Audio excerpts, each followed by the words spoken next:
about my voice, but the last session was interrupted because of the technical issues. The audio was interrupted, so we stopped in the middle. And in that, we did few things. We did the start, uh, and we're going to do the optic nerve and the brain disorders. So we did the different cranial nerves related to the optic nerve, sensory and pure sensory, pure motor nerves.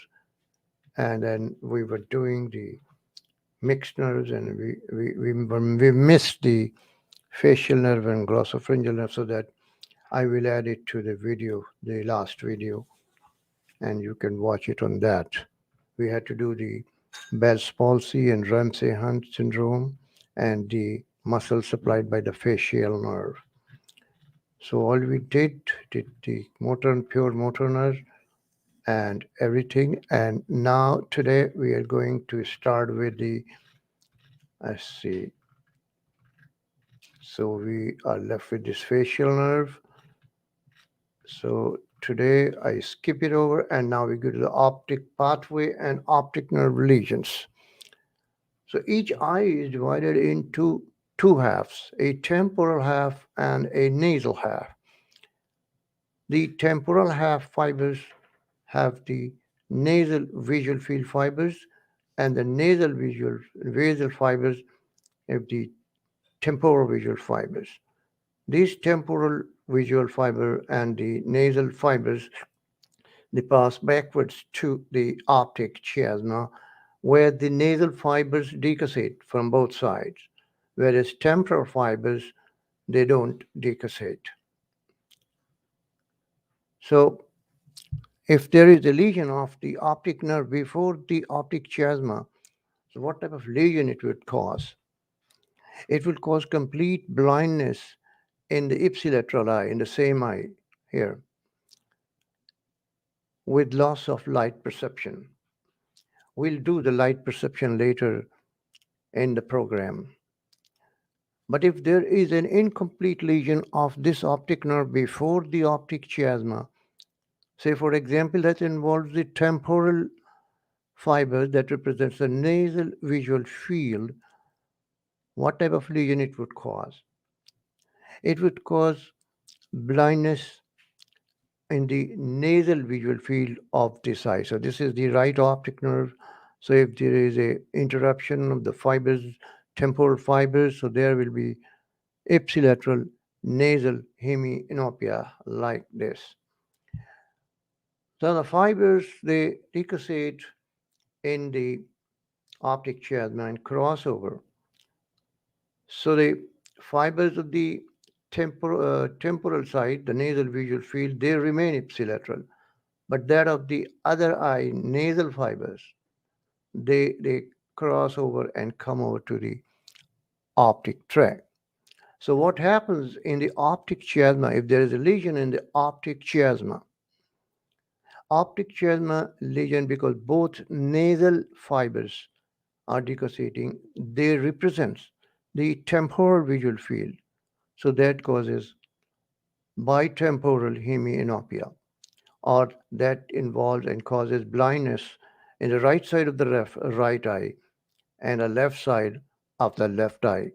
So that's also known as heteronomous hemianopia. Right? So when does it occur?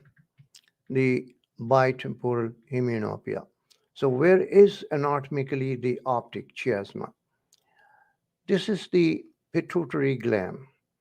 And where is it? It's in the sella tracheica of the sphenoid bone. And optic chiasma is above the pituitary tumor. And this pituitary is connected by two connections to this one. Above this is hypothalamus.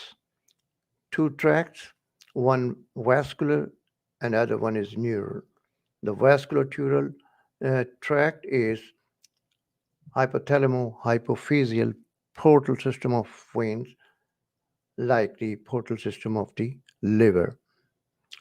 And they bring the release hormone from the hypothalamus to the anterior pituitary for pituitary hormone TSH, RH, ACTHRH, LHRH, and FSHRH.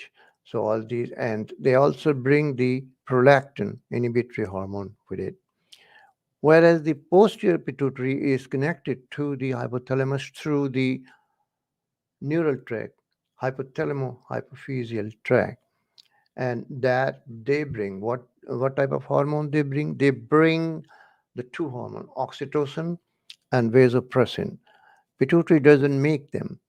They are only stored in the pituitary and they are made in the hypothalamus. So, what are the function of these two hormones? Because they're produced in the brain, in the hypothalamus. Before we discuss it, let me see that what happens here, that this optic chiasma is here above the pituitary. So a tumor, pituitary tumor, like a growth hormone tumor, will interrupt the fibers, nasal fibers, which represents the temporal visual field of both eye, and that would cause this type of bitemporal hemianopia. So these two hormones, oxytocin and vasopressin. Vasopressin, other name is ADH. So what's the function of the ADH? ADH maintains the blood volume and blood pressure. And how does it do that? Let me check if it's in the YouTube. Somebody asking a question. Okay, that's fine. No, it's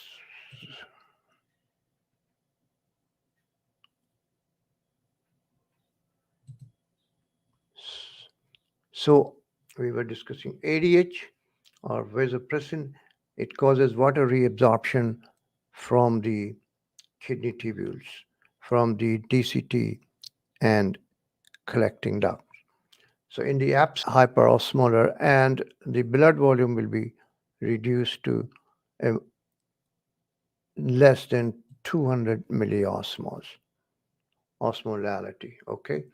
Now, if there is a condition also known as SIADH, syndrome of inappropriate ADH production, that's increased ADH that will cause more excessive water reabsorption kidney, so urine become less in amount and the blood volume and serum will become more in amount.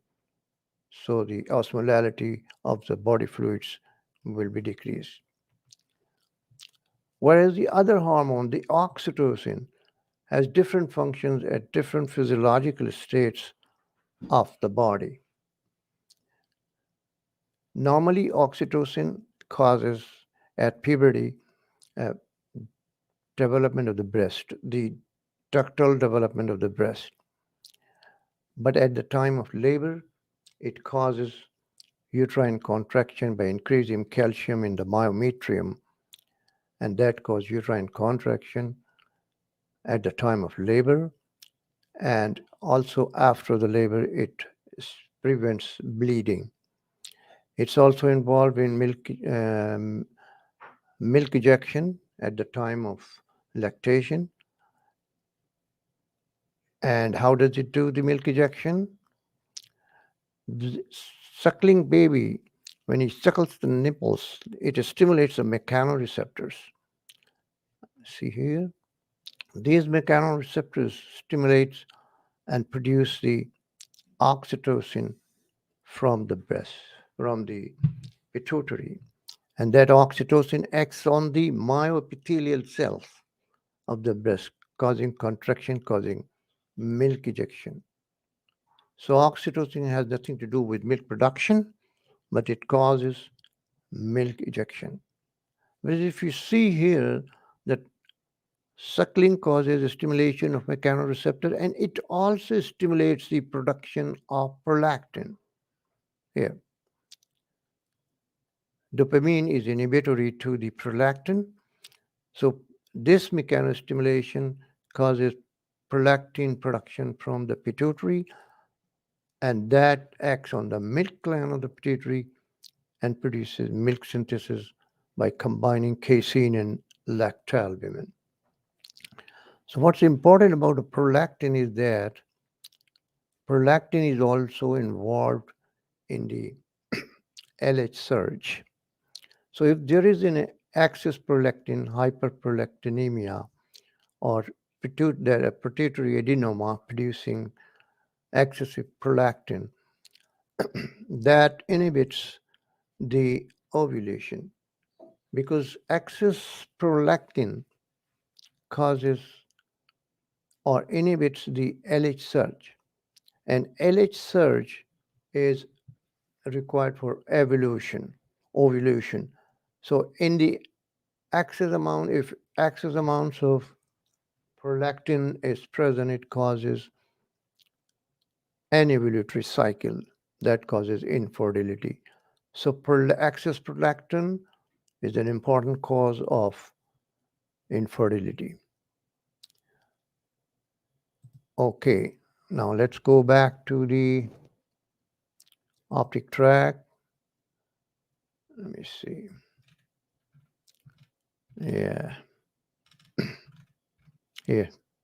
So what type of fiber? This optic tract starts from after the optic chiasma and then end up in the lateral geniculate body.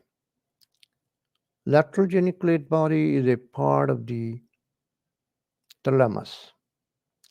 And the fibers here are the temporal fiber from, if in the right optic tract, temporal fiber representing the nasal visual field, and the nasal fibers of the left eye, which represent the temporal visual fields of the left eye. So a lesion of the optic tract, what it will cause? It will cause blindness in the opposite half of both eyes. So the right optic tract lesion will cause blindness in the left side of the both eyes here. This is right optic tract lesion that causes blindness in the left side of both eyes. This is known as a contralateral on the left side of both eyes. So this is known as heteronomous homonymous hemianopia. Contralateral homonymous hemianopia.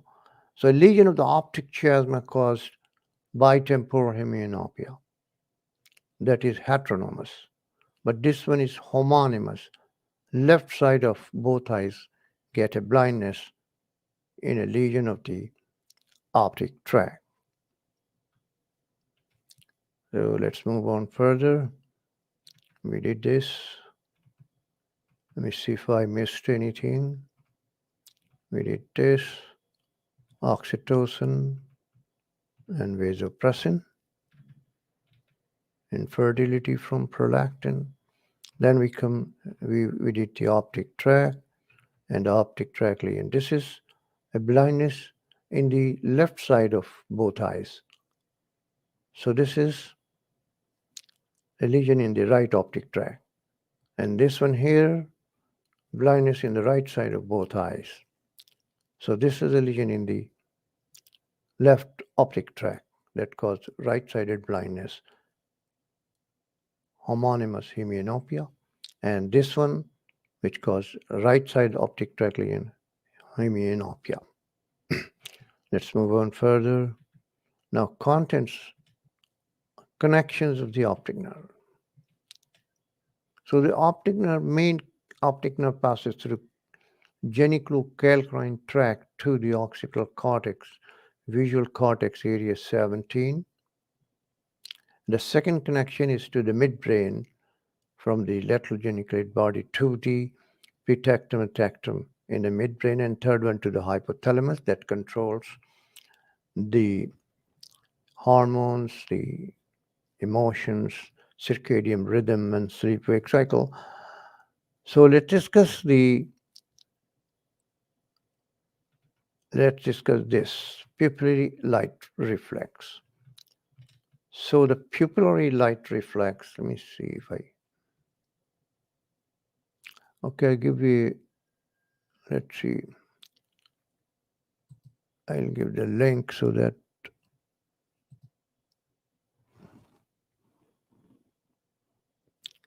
give me a second.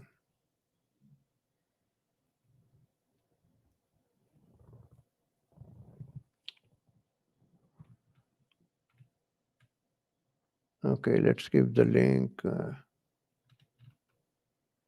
don't know where's the link. Gone.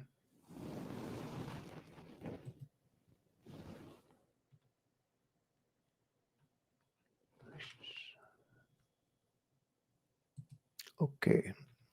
Is there a link here? Yeah. I give the link. And let's see if I can pin it there. It comes on YouTube later.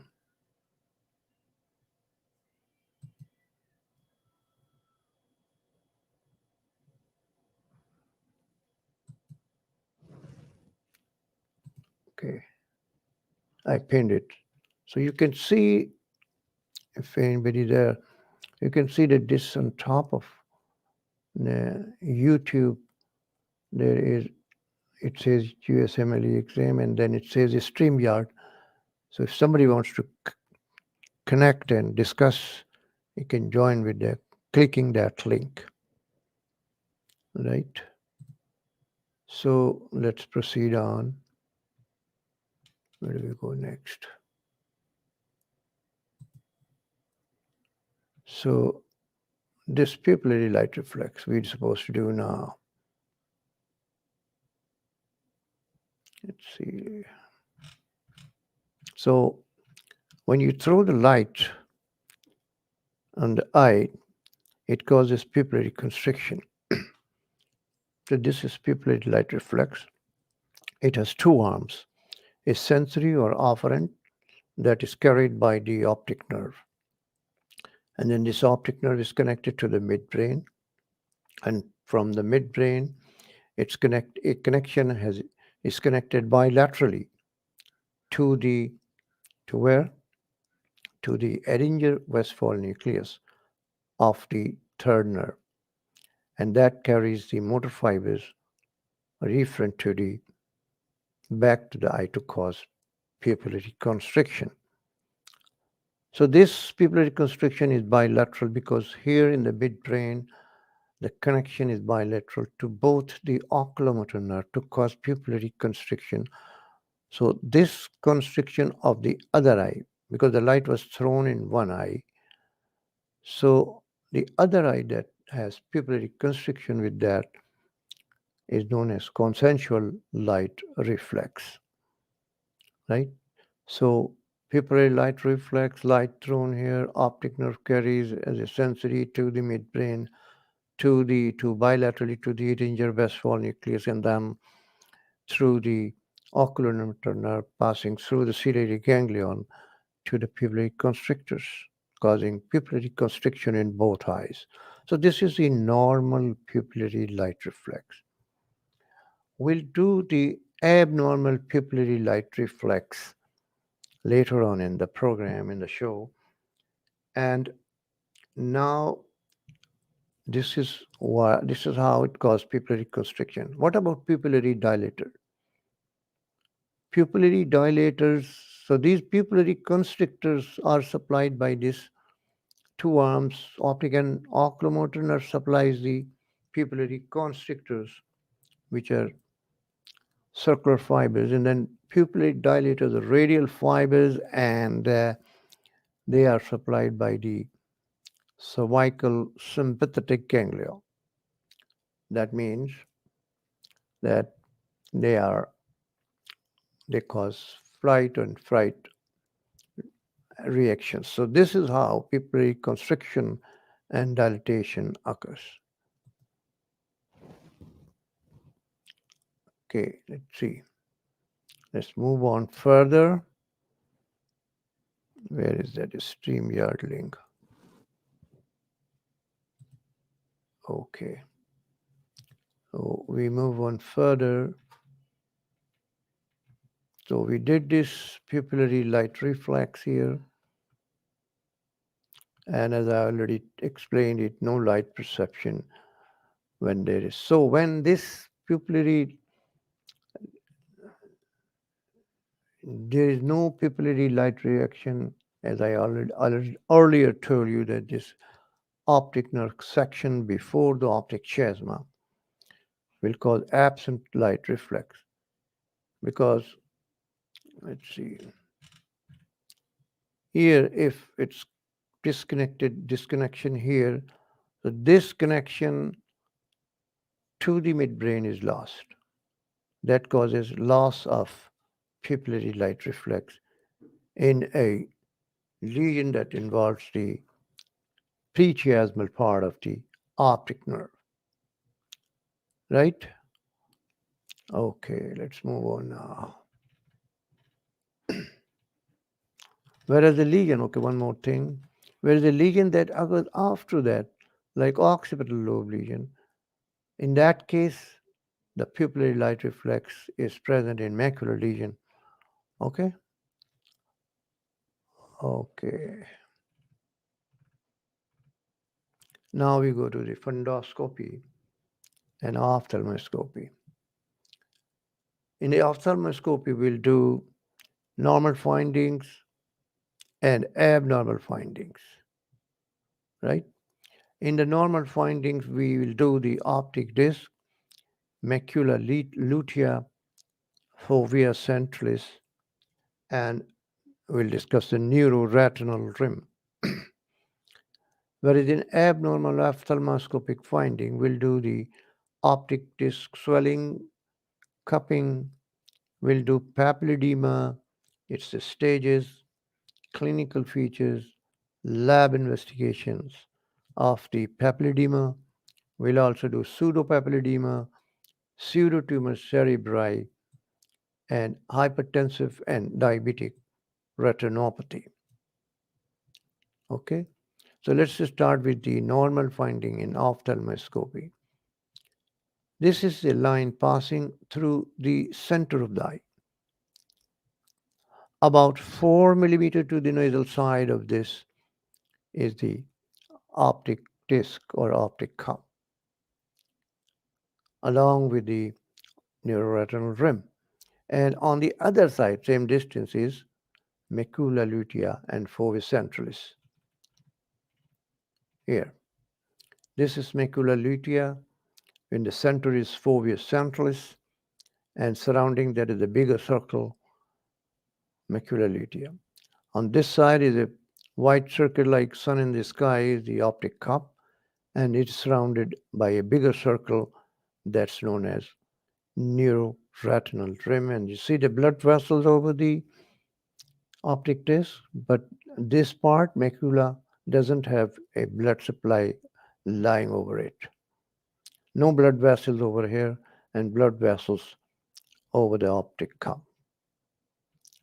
Okay, so these fovea centralis, what does it contain? It contains the cones only, no rods.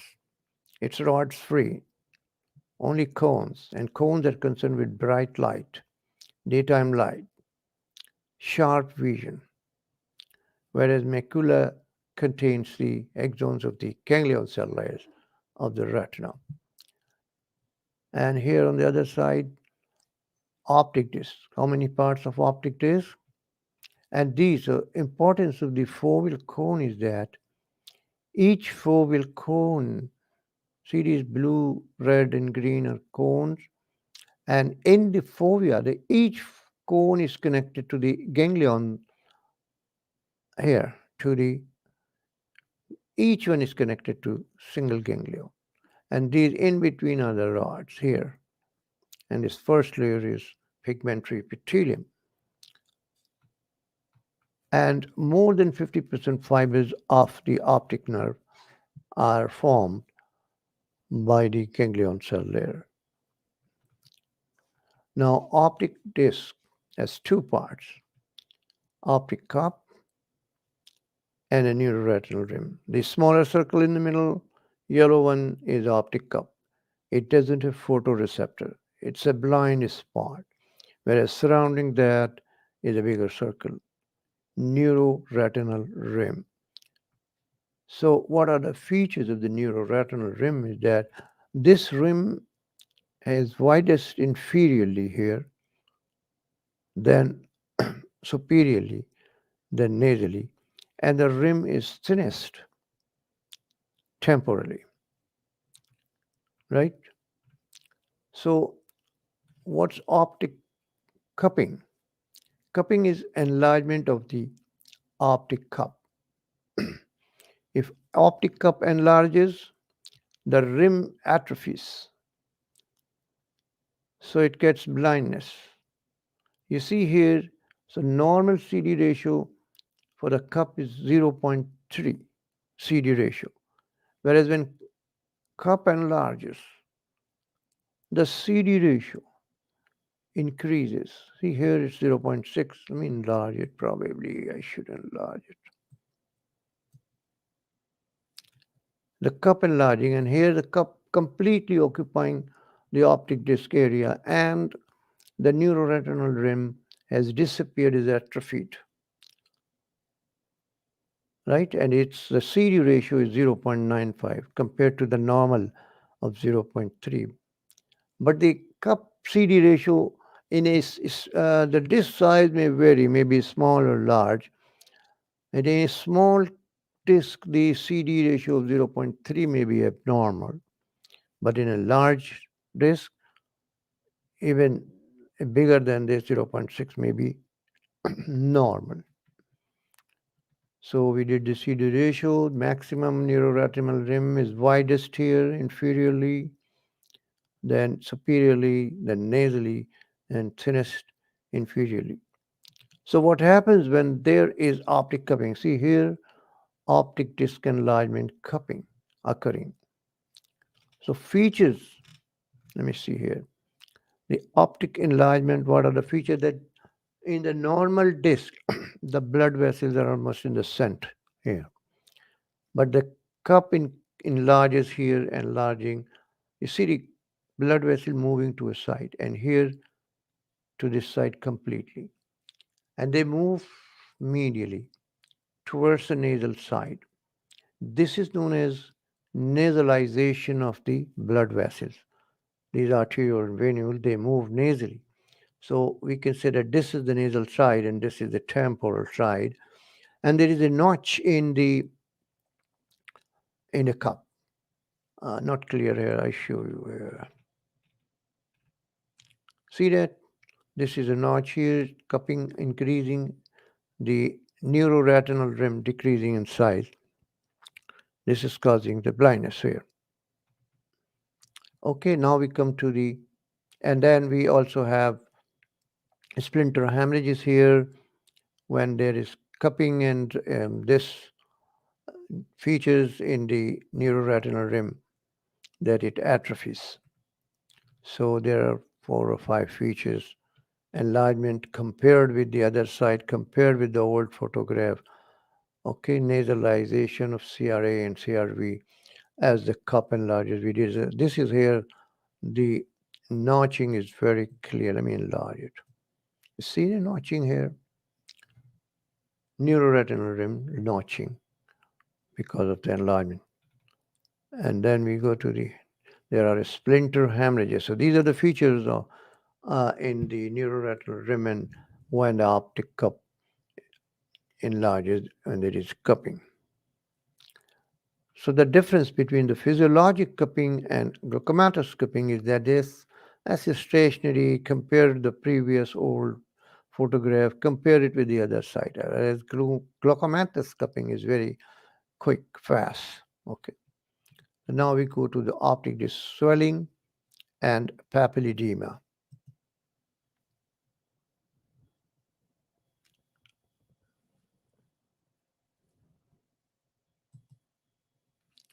Okay, hang on a second. Let me see. No, I'm on the wrong page.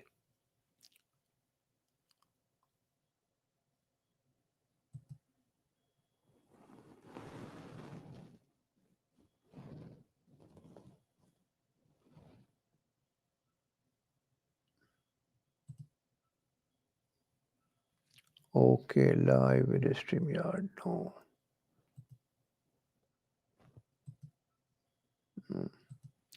Where is the StreamYard gone? No.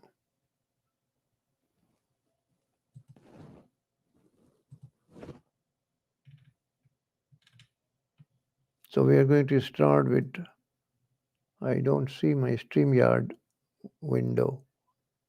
I'm looking for that. CN2. Okay. It says. Okay, I got it. Sorry about that. Okay.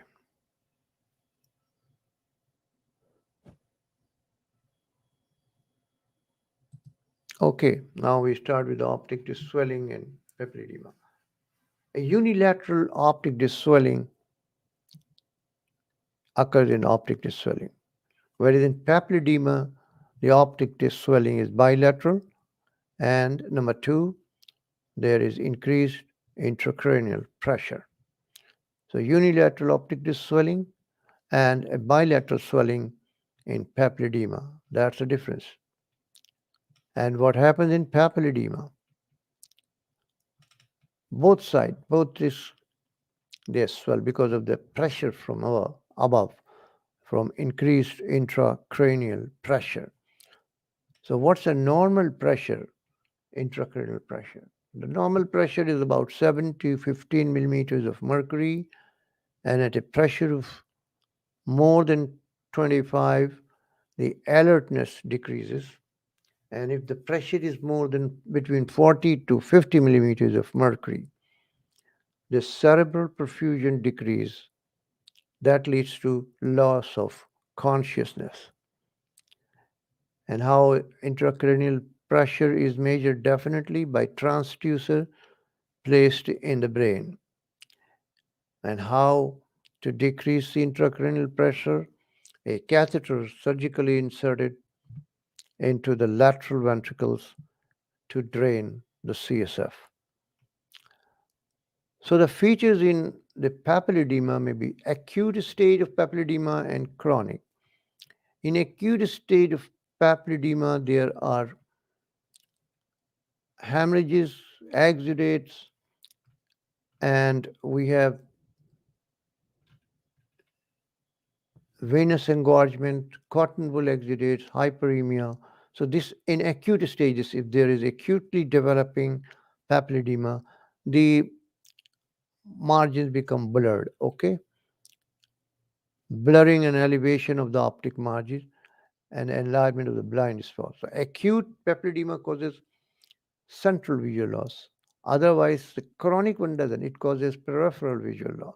So what happens in chronic? At different stages. First stage is that there is an incomplete C-shaped halo around the optic disc.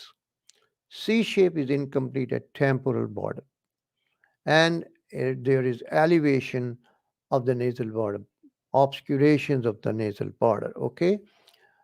So this is in the first stage. Stage 2, this C-shaped halo, the grayish halo, is complete. It also covers the temporal area. There is nasal elevation, obscuration, and temporal obscuration as well. So in the acute, in the chronic stage, in the stage 1, C-shaped incomplete halo at the temporal side and and with the nasal border obscurations. And in the second stage, the C-shaped halo becomes complete, also covering the temporal border, and there is temporal exudation as well. Elevation. Then is stage 3 elevation of these borders, and there is optic nerve head elevation, enlargement, and at the disc margin, see, there may be partial obscuration of the blood vessel leaving the disc. This is in the stage 3, along with the other features of stage 1 and 2. And then in stage 4, there is definite obscuration of at least one border leaving the optic disc here that causes it.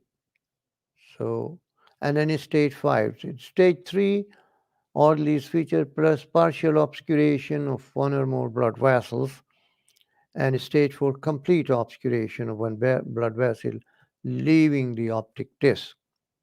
And these are the hemorrhages. And then stage 5, dome-shaped elevation of the optic cup.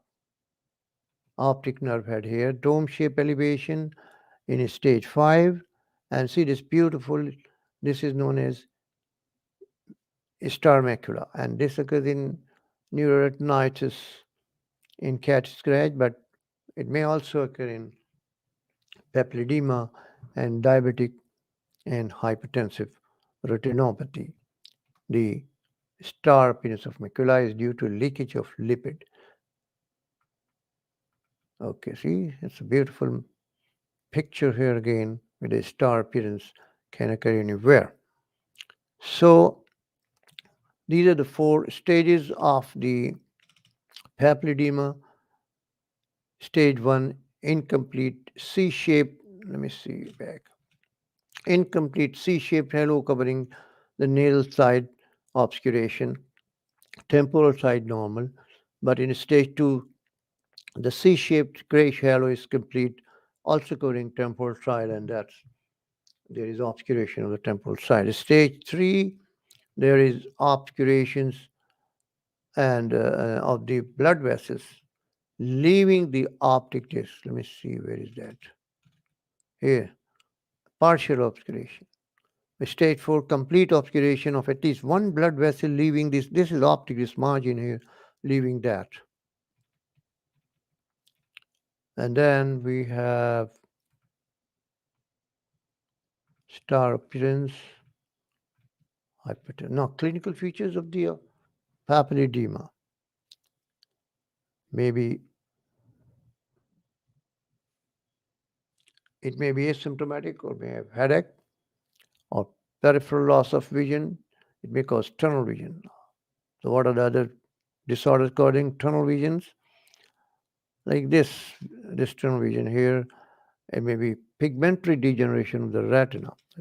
Where is that? I just have that retina. Oh, so this is the first layer. It causes the pigmentary degeneration of the retina. That also causes tunnel vision. And also the drugs, antipsychotic and hallucinogenic drug, lithium and especially thioridazone, may also cause tunnel vision. Okay, I have to go back and forth. That I'm not very experienced in that. Okay, we were on clinical features with tunnel vision, the dim vision, disturbed vision, decreased color vision, all these features. So all these features in a papilledema. But remember, acute papilledema, there is central loss of vision. Central loss of vision is a feature of optic neuritis, whereas papilledema causes normally tunnel vision, but acute one causes fleeting changes and central loss of vision. Now causes of papilledema: trauma, tumor, infection, increased CSF production, decreased CSF absorption. Which vitamin axis causes papilledema? It's vitamin A axis that causes papilledema.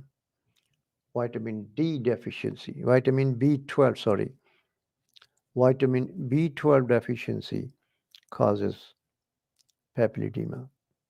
And which antibiotics? Tetracycline may cause it. And as I already told that psychotropic medications, lithium and thiazide may also cause papilledema. So investigations in the papilledema. Next topic. Let's break for a minute. Let me test everything.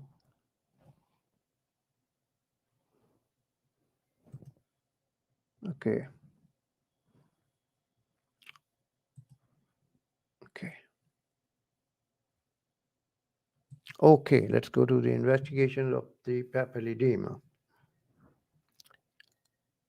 Lumbar puncture, but it should be, if there is a space occupying lesion, lumbar puncture should not be done because it may cause brain herniation. Ultrasound, B scan, bright scan to detect drusen. We'll discuss drusen later because that occur in AMD, adult macular degeneration.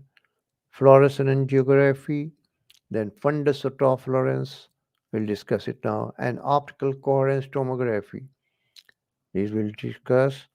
So we discuss B scan, we discuss space occupying lesion, preventing LP, B scan for drusen. Fluorescent tells you the angiography, tells you the extent of the vascular involvement. It is also effective in diabetic retinopathy, macular degeneration. Okay, and then contraindication to fluorescence is hypersensitivity, MRI, and CD. MRI, magnetic resonance venogram, MRI, they are very important because they detect papilledema before it's visible in ophthalmoscopy. So, what are the MRI features in papilledema? Number one, there is flattening of the posterior sclera, widening of the sheath, tortuosity of the optic nerve. So these are the features that flattening of the posterior sclera, I already mentioned it, and protrusion of the optic disc head, tortuosity of the optic nerve, widening of the optic nerve sheath. These are the features that you see from MRI before it detects any changes on direct fundoscopy or ophthalmoscopy. And diffusion weighted imaging optic nerve head, high resolution MRI may differentiate papilledema from other neuropathies. And next is fundus autofluorescence. What is this? Fundus autofluorescence is a non-invasive procedure that detects the cellular products in distant disorders. This is autofluorescence. It's like lipofuscin is extruded out and it is detected by fundus autofluorescence. Then comes the optical coherence tomography. It determines the structural damage. It detects the thickening of the retinal nerve fiber layer, RNFL. How is the retinal nerve fiber layer in papilledema? Thickness. Yeah, the thickness is increased. Retinal nerve fiber layer thickness is increased in papilledema, whereas it's decreased in the neuritis or other conditions. So why is it increased in papilledema? The retinal nerve fiber layer is increased in papilledema because of the edema of the axon of the ganglion cell layer, axonal edema, and thinning due to atrophy in other conditions. OCT can also be very useful in AMD. In AMD also we can have some increase in retinal nerve fiber thickness layer. And it also detects OCT, the tomography, also detects glaucoma, retinal detachment, diabetic retinopathy. So these can be detected by OCT. Then there is a Heidelberg retinal tomography for 3D. Nerve fiber analyzer measures also retinal nerve fiber layer thickness. B scan as alert. Now, so this is papilledema. Now we have to compare this papilledema with the pseudopapilledema and pseudotumor cerebri. So what happens in papilledema? The bilateral optic disc swelling with increased intracranial pressure. But with pseudopapilledema, there is bilateral optic disc swelling without increase in intracranial pressure. So both optic discs are swollen in pseudopapilledema, but the intracranial pressure is normal. And what condition is that? That's AMD. AMD, adult macular degeneration. See, this is adult macular degeneration. We have drusen here, which are detected on B scan. See, they are fluorescent, hyperlucent, calcified hyaline bodies from the cells, and see this very white, chalky white optic cup, clear margins. But in papilledema, the optic disc is blurred. It's raised above the surface. The margins are not clear. But in pseudopapilledema, there are clear margins, no elevation, and optic disc is white, whereas it's blurred in papilledema compared to pseudopapilledema. And this one, drusen, where does it occur? It's clustered in the macula, occurs scattered all over, right? So they occur in the, I think we are there or not, I don't know, but it occur in non-exudative form of AMD. It's more, which is more common. That occur in 85% of the cases. So this is pseudopapilledema.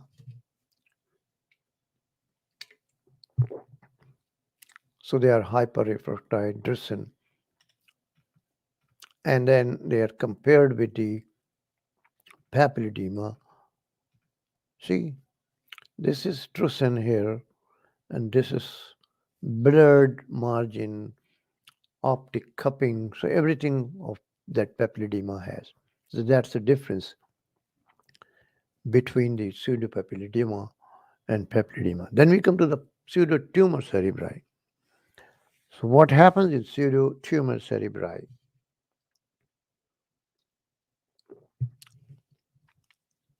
Okay, drinking something. Pseudotumor cerebri, there is bilateral optic disc swelling also, and increased intracranial pressure also. Both conditions meet with papilledema. So bilateral optic swelling with increased intracranial pressure. Its other name is idiopathic intracranial hypertension. But the CSF is normal, right? Pressure is more, but there is no other abnormality in CSF except that CSF pressure is increased. So that's pseudotumor cerebri. This occurs in young, obese, female, and it may occur due to poor absorption of CSF. But there are certain drugs that may cause it. Vitamin A toxicity, tetracycline antibiotic, phenothiazines may also cause pseudotumor cerebri. Steroid withdrawal may also cause, and quinolones, nalidixic acid. The treatment is acetazolamide for the pseudotumor cerebri that decreases the cerebral CSF production, and reduce weight, reduce salt intake, and for the non-responders, it's a shunt to be placed there. So we did the papilledema, pseudopapilledema compared with this is with bilateral optic disc swelling without increase in rise in intracranial pressure, and pseudotumor cerebri, that one here, with increased intracranial pressure, but CSF was normal.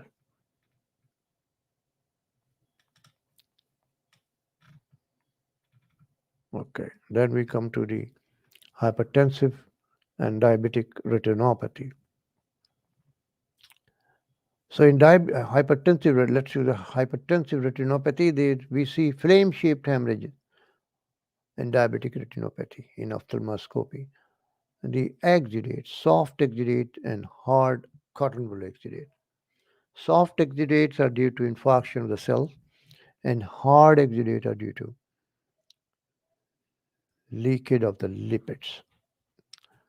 They occur in hypertensive retinopathy. There are four stages.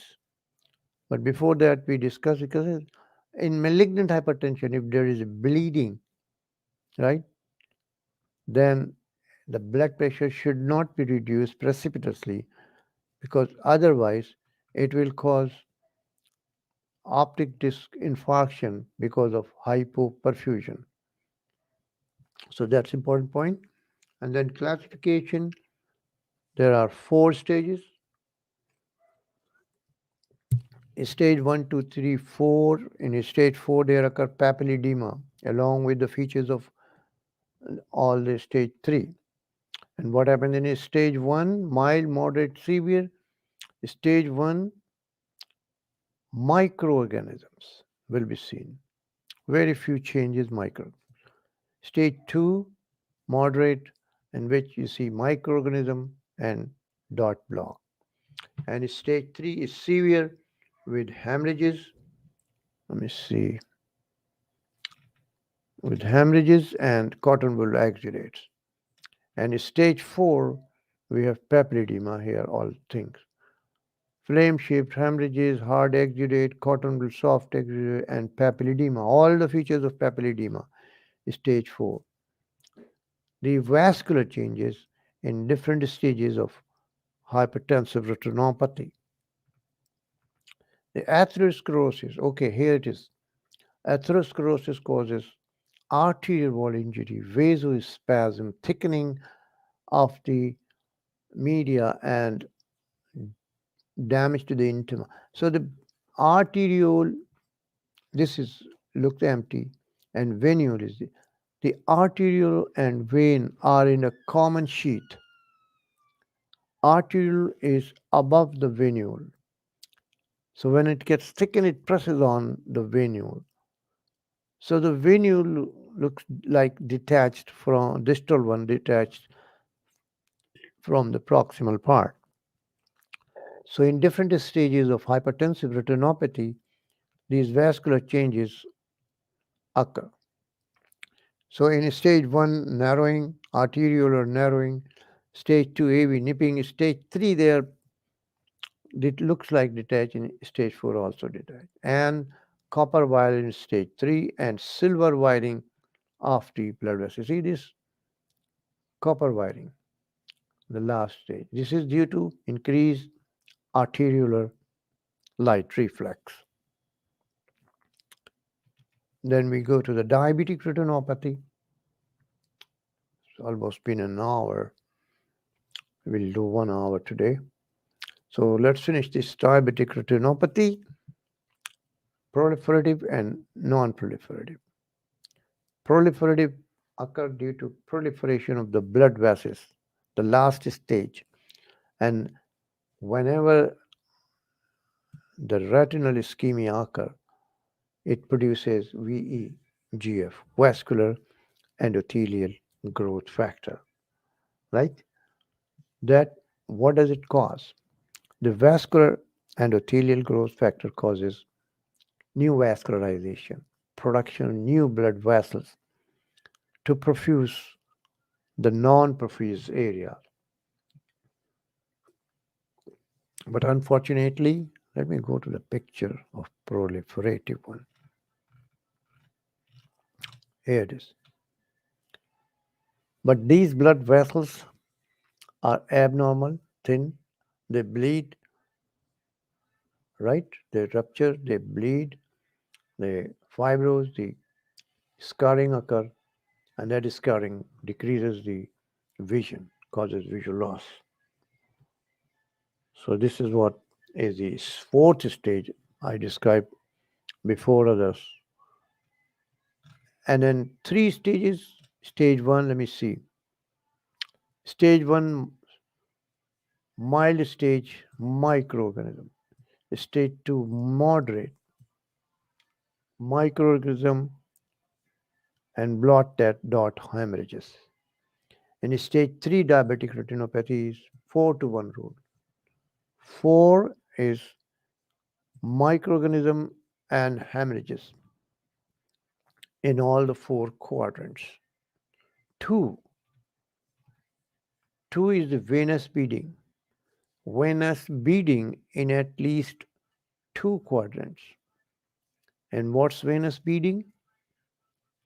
Venous beading is irregular constrictions and dilatation in the venules, and this occurs in uncontrolled diabetes and is a bad feature. It may cause a stroke. Patient may have a stroke. So venous bleeding in 2. The last part of 4 to 1 is IRMA. That's intraretinal microvascular abnormalities in at least one quadrant. So these intravascular blood vessels, abnormal blood vessels, they are to perfuse the non-perfused areas. They are shunt capillaries. Where is that shunt? They are shunt capillary for the non-perfusion area in diabetic retinopathy. And this is fourth stage proliferative, I already discussed, due to retinal ischemia producing VEGF, and that causes neovascularization. Then fluorescent angiography determines the degree of ischemia in diabetic retinopathy. So I already explained what ischemic retina produces, VEGF, that causes increased permeability, swelling, edema, and increase in visual loss. Okay, then how do we control the diabetic retinopathy? By controlling the blood sugar, blood pressure, and cholesterol. The A1C that every 3 months done for diabetes is 5, 6, 7, 8. If it's 5, then its blood sugar is 97 milligram per 100 ml. It's 6, 126. It's 7, is 1. So between 5 and 6, 6 and 7, and 7 and 8, there is a difference of 30 milligrams, right, of blood sugar. And between 5 and 6 and 6 and 7, there are 10 points between 5 and 6. So at 5.1, the blood sugar will be 100. Similarly, you go up and you can calculate how much is the blood sugar if it's 5.9. So it should be 123, right? So glycemic control, then we have insulin. If anybody has question on it, we can do that when how much insulin is given in different patients at different blood sugar level, what type of insulins are. This is what carjalene is as the plateau, and this is the regular one which is clear.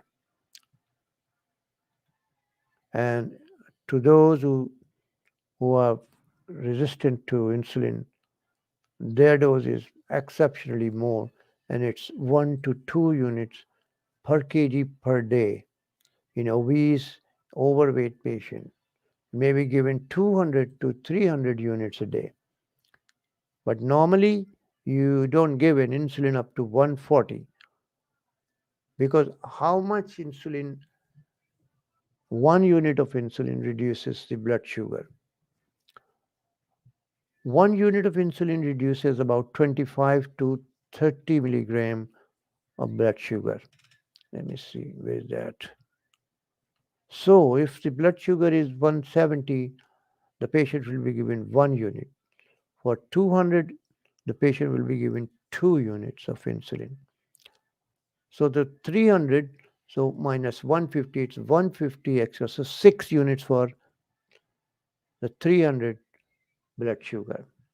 And if the patient has 400, then minus 150, it's 250. So that's 10 units are given. Okay. Then how many patients develop retinopathy?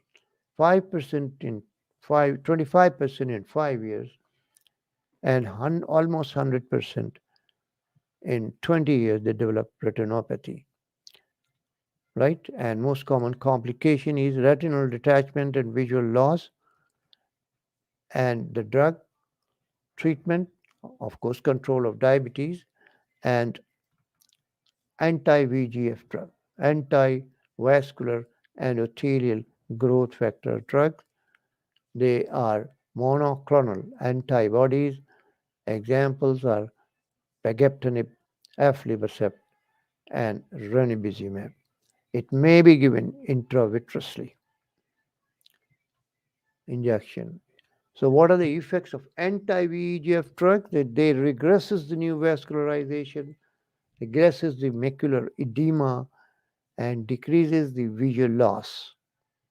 The other treatment is laser that also decreases same thing, decreases neovascularization, decreases edema, clears hemorrhage, and decreases the visual loss.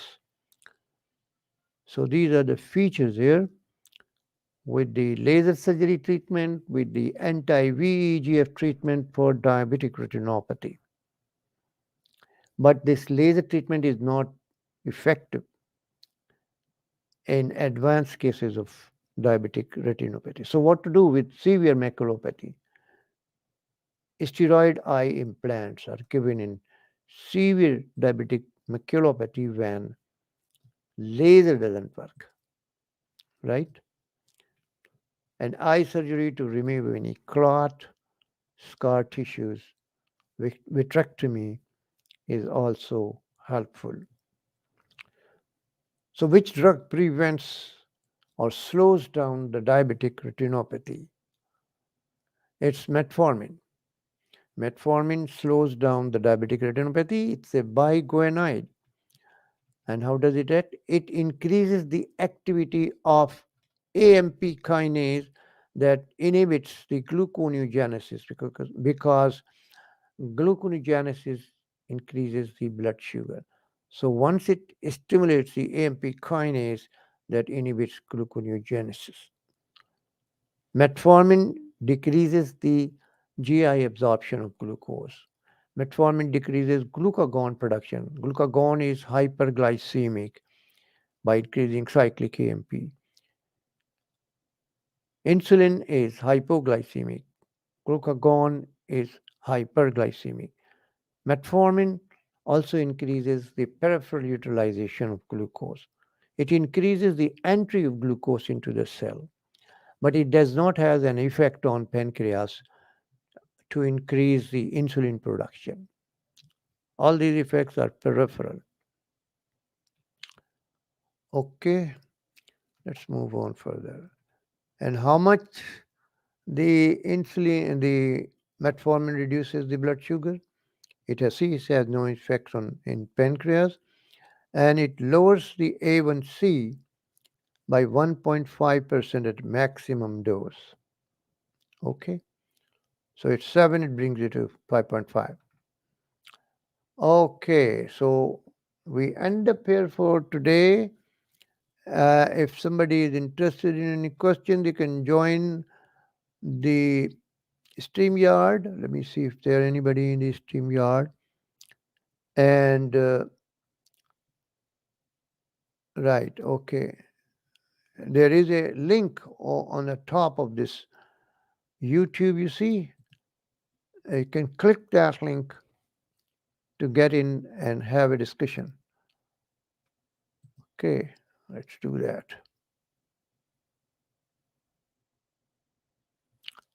Okay, let's see if somebody is there to ask a question on this.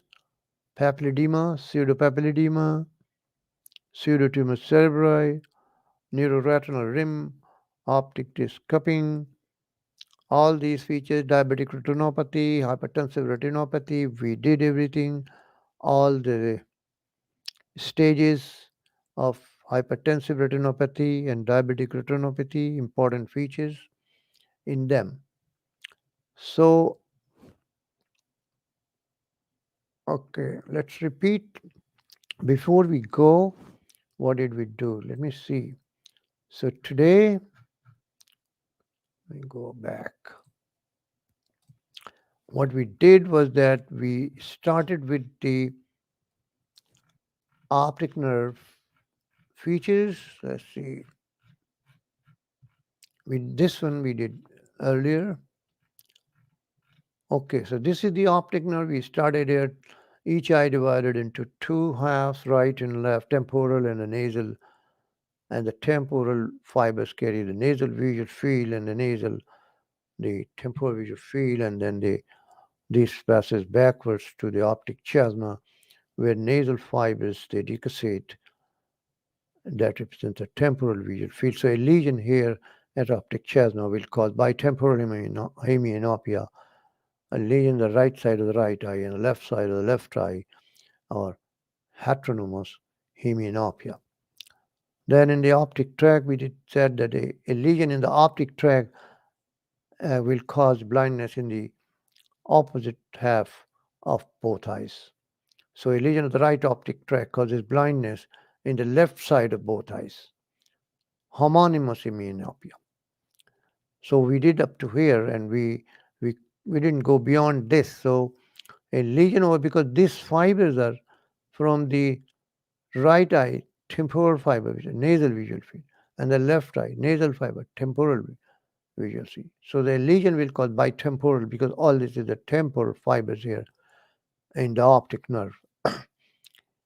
Then we did the lesion in the optic nerve before optic chiasma, complete blindness in this eye, and an incomplete lesion of the optic nerve before the optic chiasma will cause blindness in the nasal half of the right eye or the same eye.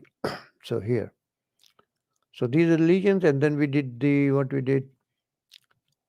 optic chiasmal lesion, bitemporal hemianopia due to a tumor of the pituitary, different hormones produced from the pituitary, and in them we discussed the neural hormones produced by the hypothalamus, oxytocin and vasopressin in full detail, and then like SIADH and osmolality of the urine in these two conditions, and the body fluids. And then we discussed the oxytocin function in milk ejection and prolactin function in milk production from the glandular tissues of the breast. Then we passed on here that important cause is hyperprolactinemia, or the pituitary tumor producing prolactin, important cause of infertility, because it causes, it prevents the LH surge, and LH luteinizing hormone surge inhibits the ovulation. So a pituitary adenoma producing prolactin may cause infertility. And then we did the optic tract. I already told about optic tract lesions. The right optic tract lesion causing left side blindness in both eyes, that is homonymous hemianopia, and in the left optic tract lesion is called right-sided blindness. The optic chiasmal lesion caused heteronomous hemianopia. Okay, right side of one eye and the left side of the left eye. That was it. And then we did the connections of the optic nerve to the main connection to the visual cortex, area 17, and then to the one connection to the midbrain. And this one is concerned with the pupillary light reflex. And we discussed the pupillary light reflex. That is, this is the function over here by two arms, the optic nerve being the sensory and the motor by the oculomotor nerve for the pupillary constriction of the light reflex, and it also constricts the other pupil, which is known as consensual light reflex, because the connection from the midbrain to the Edinger Westphal nucleus is bilateral here. So we did, and then we did pupillary dilators are supplied by the pupillary constrictors are supplied by this oculomotor nerve, but pupillary reflex complete by the optic and oculomotor, sensory and motor. But pupillary dilators are supplied by the cervical sympathetic ganglia. Then we did, so there is no light reflex if there is a lesion before the optic chiasma, optic nerve lesion, because everything is gone. But a lesion after, we didn't discuss that lesion after, because we couldn't reach that point. Then we did the ophthalmoscopy, normal findings in optic disc, macula fovea, and neuroretinal rim. And then we did the abnormal ophthalmoscopic feature, and we discussed optic disc and papilledema in detail with the stages of papilledema, clinical features and lab features. Then we compared the papilledema with the pseudopapilledema and pseudotumor cerebri, and in the end we did the hypertensive and the diabetic retinopathy. So these were the features here of the ophthalmoscopy here, normal, the macula lytea and the optic disc. And in detail, we discuss the neuroretinal rim, which atrophies if there is optic cupping, right?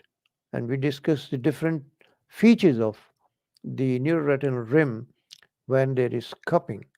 And the normal CD ratio we discuss, this is the normal CD ratio 0.3, and when the optic cupping occurs, it's 0.95, and when there is optic cupping, these blood vessels move medially towards the nasal size. So this is known as nasalization. There is a notch there, and there are splinter hemorrhages in the when there is this thing nasalization of the arteriole and venule in the optic cup. So this is a notch here, and this is cupping occurring. Cupping is increased in the cup size. Then we did the normal optic disc, compared it with the abnormal optic disc, and then we did the, this is nasalization, this is notching here, okay, and then we did splinter hemorrhages, superficial splinter hemorrhage, and then we did, what did we did? It's compared with the upper. Then we did papilledema, unilateral optic disc swelling is, and then papilledema is bilateral optic disc swelling with increased intracranial pressure. Then we did the normal pressure, increased pressure. When the consciousness is lost in the increased intracranial pressure, cerebral perfusion is decreased. And then we did the types of um, papilledema, acute compared with the chronic. In acute, we have cotton exudates, hemorrhages, hyperemia, all these things, venous engorgement and tortuous veins, blurring, and a central loss of vision in acute papilledema and large blind spot, but peripheral loss of vision in a chronic papilledema. And then this, we have these features of optic nerve blurring, optic cup, margins loss, blurring, elevation, hemorrhages, right? And then we did stages in the papilledema, C-shaped, incomplete halo at the temporal site, stage 1, and then complete halo on stage 2 with temporal side involvement. Stage 3, there is partial obscuration of at least one blood vessel leaving the optic disc, and then stage 4, complete obscuration of one blood vessel leaving the optic disc. Then we have dome, in stage 4, we have dome-shaped elevation of the optic disc, optic nerve head. So this is what we did, and then we did the star macula in papilledema, and then clinical features of the with tunnel visions, causes of tunnel vision. So these were the things we did, and we did investigations, causes of the papilledema, vitamins causing the papilledema, vitamin deficiency B12 causing papilledema, and antibiotics, tetracyclines, psychotropic medications, antipsychotic. Investigations of papilledema, all done, LP, ultrasounds, fluorescent angiography, fundus autofluorescence, optical coherence tomography, MRI. All these investigations we did in detail. If you didn't watch it, you can go back and watch it so that the next show, whenever we'll see that. And we discussed the importance of MRI over the ophthalmoscopy. All these autofluorescence we did, and then we did uh, pseudopapilledema, comparing it with the papilledema that occur in AMD, and then we did pseudotumor cerebri, right? These are the three conditions, important one. And then we did the hypertensive retinopathy, different stages, and also we did the vascular changes in different stages of the hypertensive retinopathy. And we did the, finally, we did the, see, this is the hypertensive retinopathy in different stages, vascular changes in hypertensive retinopathy. And then we did the diabetic retinopathy, its prevention, its different stages. So for now, I think we should end up, or if somebody has a question, so this is the final stage of diabetic, proliferative stage of diabetic retinopathy and its treatment, laser treatment, anti-VEGF, all this we did. So if anybody has a question, I may here for a minute and then we'll quit this thing. So, okay then. So let's see you next time. And I hope that we'll have more people to ask the questions in the next session. Okay.